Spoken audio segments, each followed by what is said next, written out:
Hello class, welcome to Lab 9, Parallel Circuits. I have constructed a parallel circuit board with a 3.3, 4.7, 6.8, and 10.0 kilo ohm resistors. All four in parallel. You can see by the board the way they are. These are all in the same line. These are all in the same line. And then I've used two jumpers to connect these center lines here so that we have continuity across all four.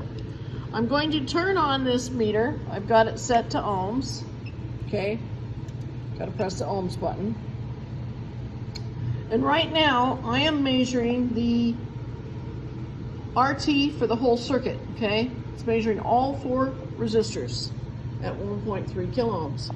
You can put these leads anywhere on here and they will still read roughly 1.29, 1.3 kilo ohms.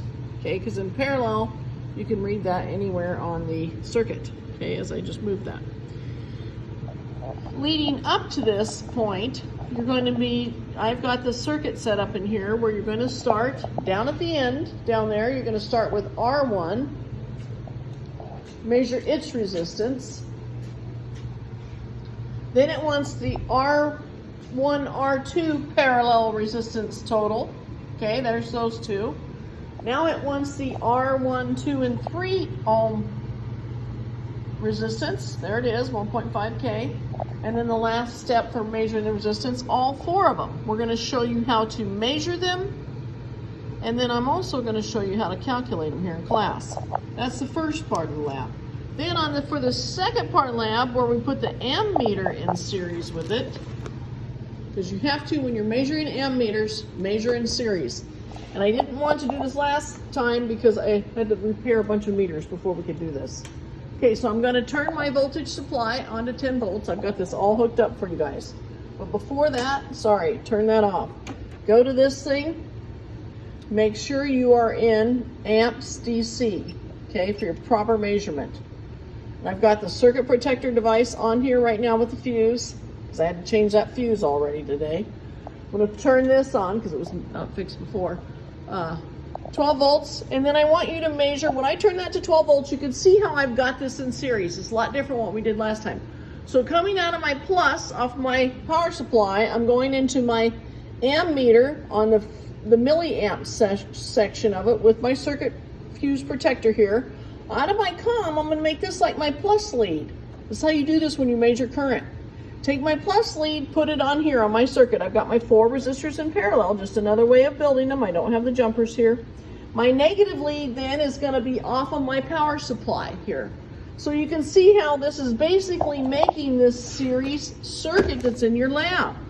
You've got your plus lead going to your ammeter, coming out of your ammeter, and your minus lead coming off your battery. That's all going to your R. Wouldn't matter which resistor, but because they're all in parallel, but we're putting it to the R1, the 3.3 kilo ohm resistor. And then I'm measuring my total current that's going through that circuit right now. So I've got my 3.31 kilo ohms for RT. If I were to divide that into my 12 volt source, I should come up with something close to 9.6 milliamps DC. And then I've got two circuits set up like that. This one here I built just a little bit differently with the jumpers, but it's the same thing. You're going to come over here, turn on this meter. I'm going to do this one more time so you can see it. Hit the shift button, go to amps DC, okay? Shift amps DC. You can see the blue up there. Make sure you're in the right setting and that you've got your circuit fuse protector on here. Again, got my plus lead going into my ammeter. My red lead coming out of the comm, because I've now essentially made this the plus side of my battery, going to my 3.3 kilo ohm resistor. Now I've got my negative lead coming up here to the power supply. This guy here, a little finicky. Get the switch just right. These are good old power supplies, these Sorensens. Anyways, got my 12 volts, and I should be coming down a little close, 9.2. Need to probably turn up my voltage a little bit, but that's all we do for measuring this lab. Thank you.